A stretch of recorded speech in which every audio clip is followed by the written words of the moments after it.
कक्षा 6 विषय हिंदी व्याकरण प्रकरण संज्ञा। सूरदास जी जन्म से अंधे थे। चौथा उदाहरण है, इन वाक्यों में आए रेखांकित शब्द भारत, रामचरितमानस, प्रेमचंद, उपन्यास और सूरदास आदि से विशेष व्यक्ति, स्थान, वस्तु का बोध हो रहा है, अतः वे सभी व्यक्तिवाचक संज्ञाएं हैं। दूसरा है जातिवाचक संज्ञा।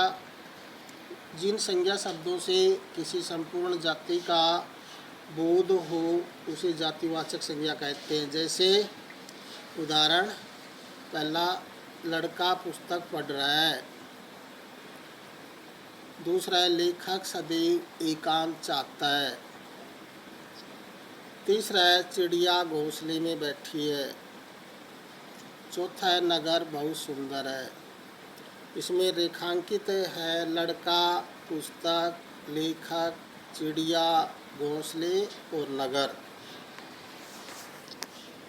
इन वाक्यों में आए रेखांकित शब्द लड़का, पुस्तक, लेखक, चिड़िया, घोंसले, नगर किसी विशेष प्राणी का, किसी विशेष वस्तु का या किसी विशेष स्थान का बोध न कराकर अपनी संपूर्ण जाति का बोध करा रही है, अतः ये सभी शब्द जातिवाचक संज्ञा है।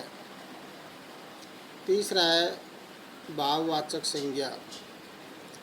जिन संज्ञा शब्दों से किसी व्यक्ति अथवा वस्तु के गुण दोष, भाव, दशा, अवस्था तथा स्वभाव आदि का बोध होता है उसे भाववाचक संज्ञा कहते हैं। जैसे शोभित और आर्यन में घनिष्ठ मित्रता है। दूसरा है, युद्ध में भारतीय सैनिकों ने वीरता दिखाई। तीसरा है, आपस में शत्रुता त्याग दो। चौथा है, बुढ़ापा बहुत दुखदायी होता है। रेखांकित शब्द है इनमें मित्रता, दूसरे में वीरता, तीसरे में शत्रुता और चौथे में बुढ़ापा। इन वाक्यों में आई रेखांकित मित्रता, वीरता, शत्रुता, बुढ़ापा से किसी वस्तु अथवा व्यक्ति के गुण, दोष, भाव, दशा, अवस्था आदि का बोध हो रहा है, अतः ये सभी भाववाचक संज्ञा है। याद रखिए, भाववाचक संज्ञाओं को देखा अथवा स्पर्श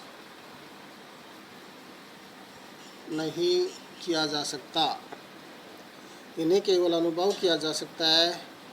जैसे वीरता, शत्रुता, पढ़ाई, मिठास आदि भाववाचक संज्ञाओं को केवल अनुभव किया जा सकता है। हम केवल वीर पुरुष को देख सकते हैं, उसकी वीरता को नहीं। अंग्रेजी व्याकरण के प्रभाव से कुछ विद्वान संज्ञा के दो भेद और भी मानते हैं। वो दो भेद कौन कौन से हैं? पहला है द्रव्यवाचक संज्ञा और दूसरा है समूहवाचक या समुदायवाचक संज्ञा। पहला है द्रव्यवाचक संज्ञा। जिन संज्ञा शब्दों से किसी पदार्थ, द्रव्य या धातु का बोध होता है उन्हें द्रव्यवाचक संज्ञा कहते हैं। जैसे उदाहरण, पहला, कुछ व्यक्ति चांदी की अंगूठी भी पहनते हैं। दूसरा है, पेट्रोल वाहनों में भरा जाता है।